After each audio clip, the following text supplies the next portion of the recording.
Sir, the proposed bill would significantly affect approximately 90,000 Sri Lankan Tamils currently living in India, most of whom have been residing in this country for nearly 3 decades or more.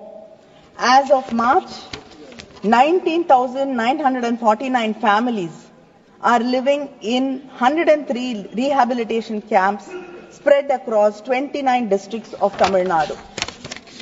So in Tamil Nadu, we do not call them refugee camps. Our Chief Minister has renamed them as rehabilitation centers.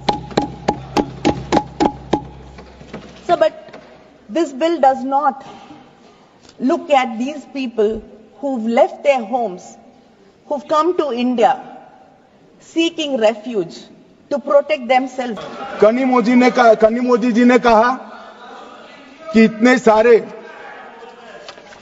सारे तमिल शरणार्थी आए हैं, इसके लिए भारत सरकार की नीति क्या है? बहुत अच्छा मुद्दा। मान्यवर, मेरा भी वो शरणार्थियों के लिए दिल इतना भी दुखता है जितना कनी मोदी का दुख। मगर उन्होंने कहा आपकी नीति क्या है? मैं नीति बताता हूं। 1986 से जो भारत सरकार का नीति है, और जब आप 10 साल यूपीए सरकार में थे, तब जो आपका नीति था वही हमारा नीति है।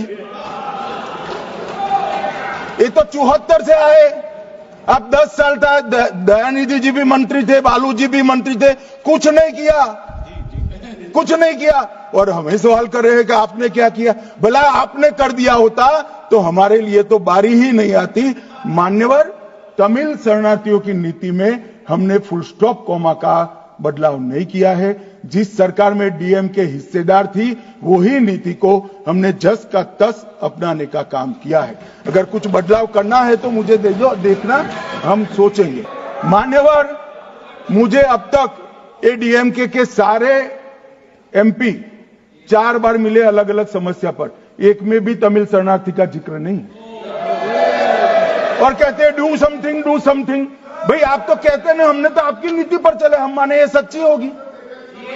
अभी भी आप दीजिए, हम सोचेंगे इस पर। मगर आपने रॉन्ग किया है, एक्सेप्ट करते हो ना? आपने रॉन्ग किया वो तो स्वीकार कर लिया, चलो अच्छी बात है।